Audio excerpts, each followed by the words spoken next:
여러분, 이 양심은 사전적 정의로 말하면요, 사물의 가치를 변별하고 자기 행위에 대하여 옳고 그름과 선과 악을 판단을 내리는 도덕적 의식이 양심이라는 거예요. 양심을 통해 정말 선하고 우리 행위가 선하고 악한지 이제 판단할 수 있어요. 우리 양심은. 그렇죠? 오늘 제가 이제 여기 여러분 그 20장의 2항을 올려놨기 때문에 따로 읽지는 않겠습니다. 다 읽어보셨죠? 할 때? 읽었어요? 안 읽었어요? 읽었습니까? 예. 그래서 2항을 볼 때 하나님 홀로 양심의 주인이시다. 우리가 하나님을 거듭났을 때 우리 양심의 주인이라는 거죠. 그래서, 이게 이제 그분만이 우리의 양심에 대한 적법한 권세를 갖고 있다는 거예요. 사실 이 고백은 굉장히 놀라운 고백인데요. 왜냐하면 이 신앙 고백서를 작성하던 이 시기는 유럽 전체가 왕정이 있던 서슬픈 그 왕들이 제압하고 있는 하나님의 권세에 도전하고 있는 그런 시대이기 때문이에요. 그래서 왕 외에 다른 권세를 주장하면 처형을 당할 수 있는 시대였습니다. 양심이 이제 그런 내가 이게 하나님의 법인데라고 꺼리낌을 해도 잘못 말하면 죽음을 겪기 때문이에요. 근데 청교도들은 그렇게 불의한 왕과 맞서면서 이러한 고백서를 작성하게 된 겁니다. 신앙 고백서가. 그래서 그들이 이렇게 고백해 오던 것은 오직 성경의 근거에서 자신의 왕이 하나님이기 때문에 그 근거로 자신의 양심의 자유에 의해서 이제 신앙의 행동을 한 거죠. 그래서 오늘 야고보서도 입법자와 재판관은 오직 하나님이시다. 이제 우리를 판단하고 우리의 양심을 자유케 하고 양심대로 행동할 우리를 판단하는 건 하나님이라는 거죠. 그래서 하나님이 우리에게 양심이 자유할 수 있고 정말 양심이 행복할 수 있는 이 길은 하나님의 법칙인 율법 또 십계명 하나님의 성경의 말씀을 우리가 그 말씀대로 행할 때 우리의 양심이 자유롭다는 거예요. 그렇죠? 여러분이 주일날 예를 들어 일찍 가거나 특정 사람이 만약에 약속을 잡거나 그러면 벌써 여러분의 양심이 조금 불편해요, 안 불편해요? 좀 불편하죠. 그거는 하나님의 거듭난 자 그 양심의 그 기준이 성경에 있기 때문에 양심이 작용하는 거예요. 그때 하지 말아야 되는 거예요. 자꾸 하면 그게 더뎌지고 묻어져서 하나님의 법의 전체를 왜곡하며 살아가게 되는 거예요. 그래서 성경을 우리가 묵상하고 또 우리가 성경을 읽고 할 때 제일 중요한 게 뭘 사용하죠? 이성을 사용해요, 이성을. 감성을 사용하는 게 아니에요. 그러니까 양심과 이성을 사용해서 성경에서 말하는 그 기준을 실천하는 거예요. 아, 이게 맞는가? 맞지 않는가? 그러니까 동물들은 이성이 없잖아요. 그러니까 우리가 감정대로 행동한다면 교회를 몇 번이고 빠졌겠죠. 그렇죠? 감정대로 행동하면 부부싸움이 엄청 났겠죠. 근데 우리는 그게 앞서는 게 아니라 이성과 내 양심에 있어서 성경에 이게 맞냐, 맞지 않냐 이 기준으로 우리의 행동을 한다는 거예요. 그럼 여러분 이제 그래서 우리가 성경을 기준을 잡고 우리의 양심과 이성을 사용해서 옳고 그름을 판단하는 그런 기준을 갖고 우리 크리스찬들은 살아간다는 거죠. 근데 중요한 것은 이러한 양심의 이 자유의 부분이 어디에 관련이 있냐면 이제 외민 고백서는 신앙의 예배에서도 적용을 할 수 있다는 거예요. 여러분, 이 양은 우리들의 문제들 가운데 신앙과 예배에 대한 부분을 중점으로 가르친다는 거예요.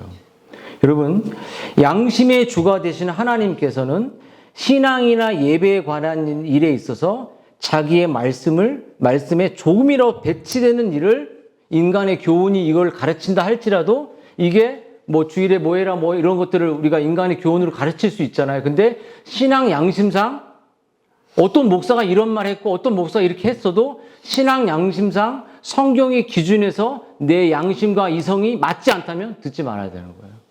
분명히 양심이 견딜 수가 없어요. 여러분, 이제 로마 카톨릭 같은 걸 예를 들어볼까요?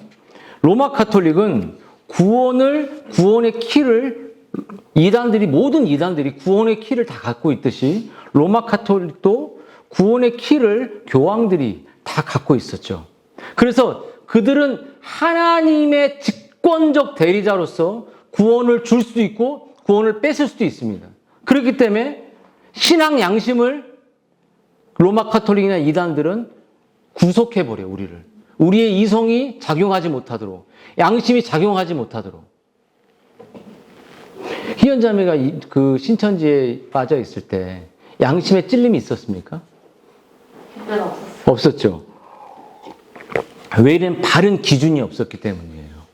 바른 기준을 솔직히 초대교회에서 복음이 엄청나게 새로운 게 아니잖아요. 단순하고 명확한 복음이 그걸 신천지의 이 거짓을 깨뜨려버린 거예요. 전하는 거 보면 다 아주 단순한 복음의 명확한 복음인 거죠. 근데 이런 기준이 없으면 내 양심과 이성이 올바른 기능을 할 수 없다는 거예요. 만약에 여러분들이 엄마 아빠가 이거 죄야 하지 마 그러면 이 기준에 의해서 내 양심이 어린 아이들의 양심을 작용을 해요.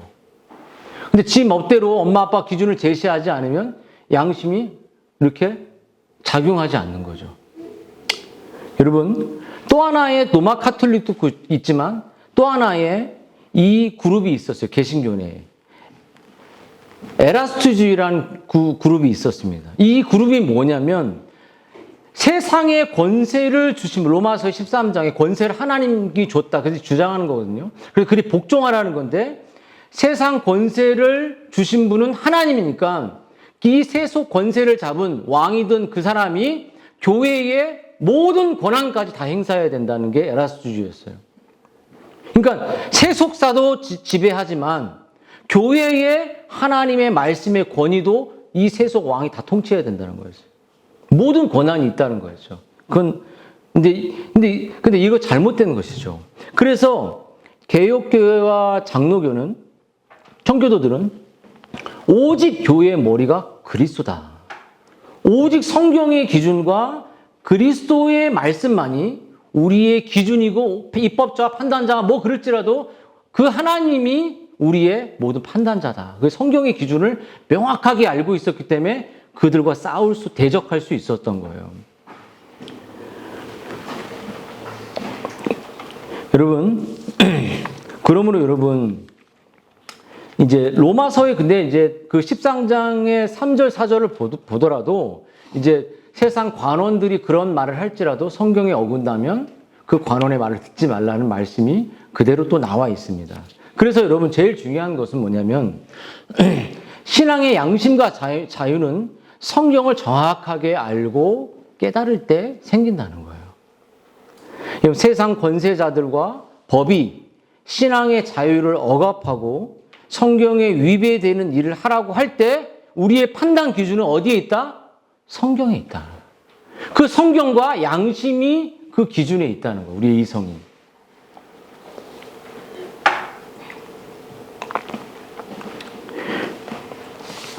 여러분, 그래서 여러분 이제 또 한 가지 주제를 이제 외미는 말하고 있는데요. 그게 뭐냐면 맹신이나 맹종에 대한 이야기도 하고 있습니다.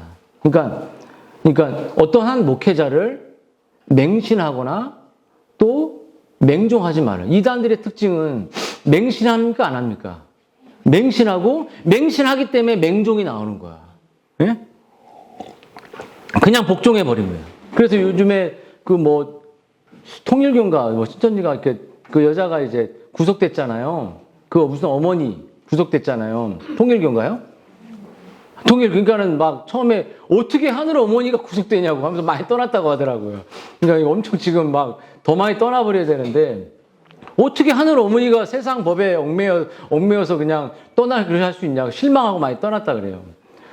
참 그런 부분은 참 너무 잘하는 것 같다는 생각이 들어요. 그래서 여러분 제일 중요한 건 뭐냐면 이제 맹신과 맹종을 하기 전에도 유대인들은 신앙을 열심히 헌금하고 또 이렇게 교회 봉사했다고 해서 고르반이라는 제도가 있었잖아요. 이렇게 하나님께 다 드리니까 부모님께 안 해도 된다. 그런 것을 예수님이 지적해요. 그렇게 하지 말라. 하나님께 열심히 하는 것과 네 신앙 양심상 부모님에게 정말 해야 되는 그 양심의 의무도 동일하게 균형을 갖고 해. 전통에만 얽매여서 이거 다 교회에서 했다고 부모 안 돌보고 그런 거 하지 말라는 거예요. 너의 양심상 기준에서 교회도 성실하게 해야 되지만 가정을 돌보는 너의 양심에서 균형을 갖추라는 거예요.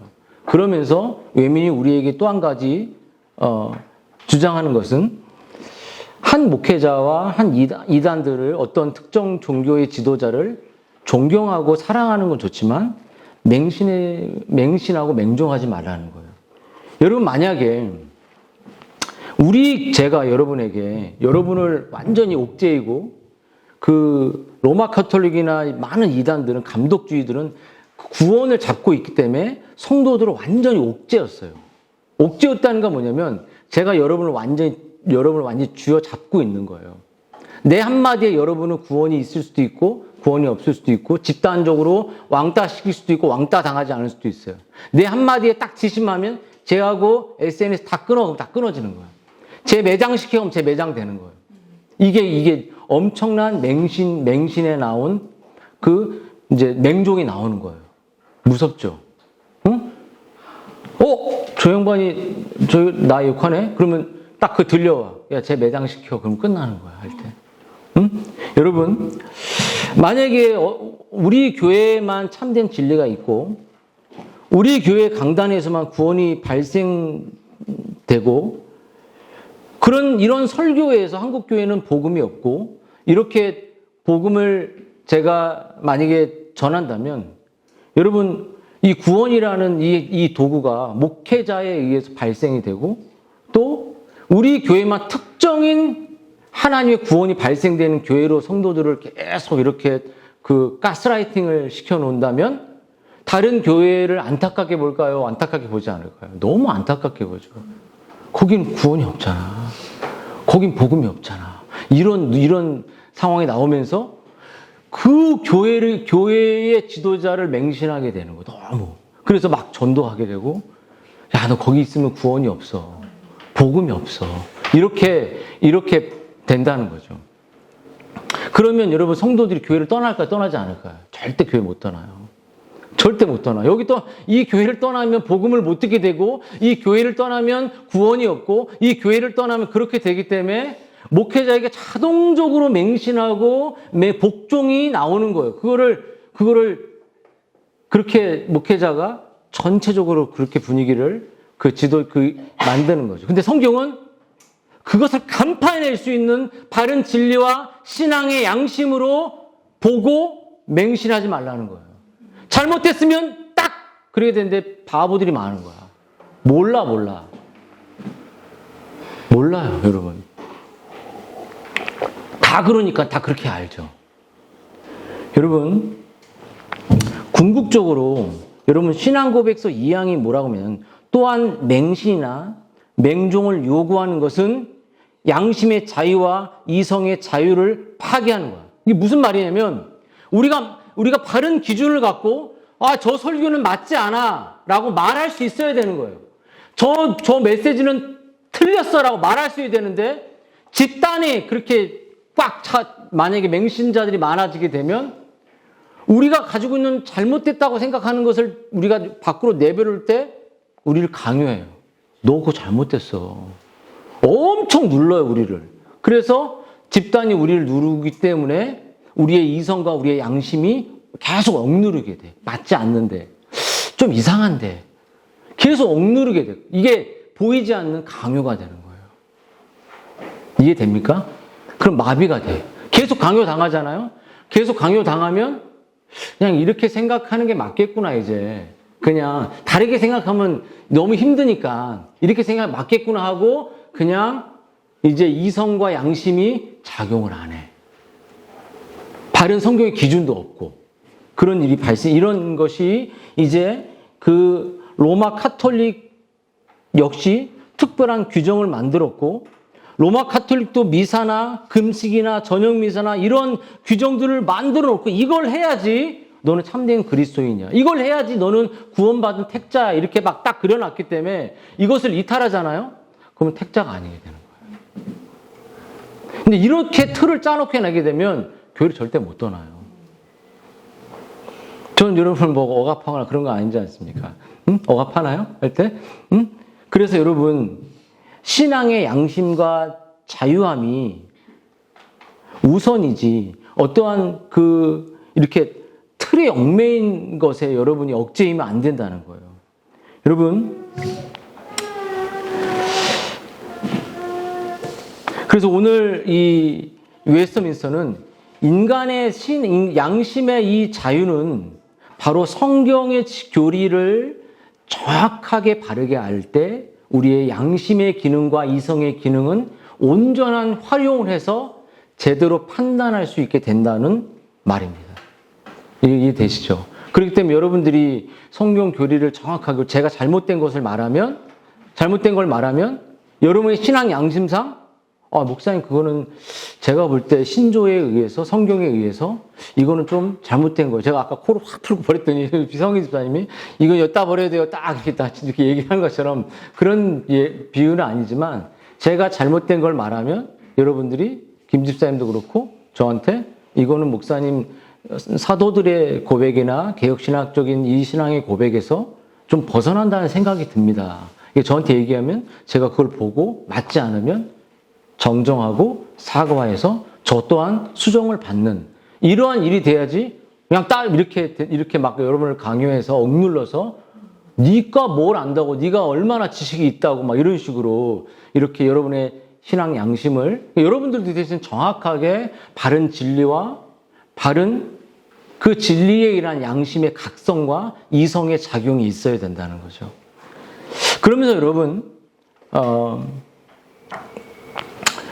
그래서 성경은 우리에게 무조건 맹시나 맹종은 양심의 자유와 이성을 건전성을 훼손하기 때문에 아무 생각 없이 맹신하고 맹종하지 말라는 이 기준을 우리에게 그렇게 하지 않기 위해서는 바른 교리를 정확하게 알고 그 교리의 근거에 여러분의 양심이 작용하게 돼 있다는 거예요. 그대로 행동하고 여러분이 양심을 억누르는 일을 하지 말라는 거죠. 그러면서 이제 디아스포라의 문제를 잠깐 얘기하는 뭐냐면 성경에서 규정되어 있지 않는 일들에 대해서 우리가 양심적으로 어떻게 해야 될까? 술, 담배 이런 이야기들이죠. 그래서 여러분 술, 담배, 술을 먹지 말라 막 이런 부분들이 논쟁이 많잖아요. 그래서 이런 부분들을 이제 어떻게 우리가 성경은 판단하느냐의 이야기를 하는 거죠. 그래서 막 율법주의적으로 이거 술 먹으면 구원 없고 이런 것이 아니라 정말 술에 취하고 정말 교회법상 술에 취한 상태로 하나님의 복음을 전하거나 술에 취한 상태로 하나님의 말씀을 묵상하고 하나님의 깊은 경건의 임재 속으로 들어갈 수 없기 때문에 교회는 술을 이렇게 금하는 것이에요. 스펄전 같은 사람들이 영국에서 그 책을 읽어보니까 꼴찌고 담배를 엄청 폈더라고요, 보니까.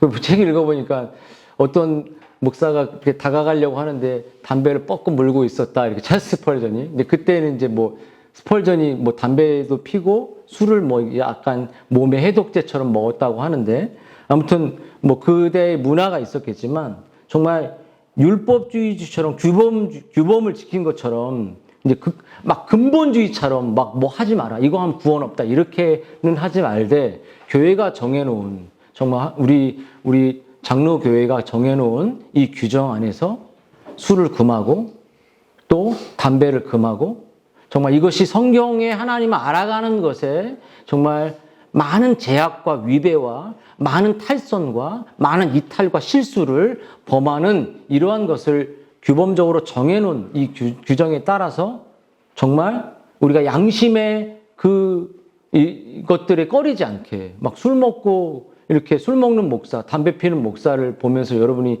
그런 윤리적으로 문제 있는 목사의 메시지를 듣기가 어렵잖아요. 그런 것처럼 그러한 정말 정해놓은 이 성경에서 명확하게 정해놓지는 않지만 이런 성경의 전체적으로 전반적으로 말하고 있는 그 술을 금하고 술을 멀리하고 그런 것들에 대해서는 이제 우리의 신앙 양심상 그런 태도를 가져야 한다. 그래서 정말 디아스포라의 문제는 십계명이라는 원리 하에서 양심의 자유와 이성의 건전성으로 우리가 판단하고 정말 하나님의 거룩을 추구하는 것을 방해되는 부분들, 술이나 담배를 금하는 부분들을 그거 하면 지옥 간다 이렇게 판단하는 게 아니라 그걸 하지 말아야 한다는 거죠. 그러면 여러분, 그러면서 이런 맹시나 맹종이 양심의 자유를 훼손하는 것이라고 한다면 양심의 자유를 구실로 방종과 나태함에 떨어지는 것을 막는 것도 필요하다는 거예요. 그것을 다루는 게 이제 사망에 대한 내용인 거죠. 그래서 오늘은 이 정도로 여러분 짧지만 맞출 텐데요. 이렇게 다시 한번 핵심은 여러분의 신앙의 양심의 기준은 성경이고 그 성경의 교리를 명확하게 정말 알 때 우리의 양심과 이성은 바르게 작용하여 온전한 그 자유를 누릴 수 있다는 거. 억압 속에 담임 목사 얘기는 이렇게 아니라 억압되지 않고 자유롭게 이야기할 수 있고 저도 잘못된 걸 수정할 수 있는 그러한 정말 기준을 갖고 살아가야 한다. 이게 핵심입니다. 한번 기도하겠습니다. 할 때.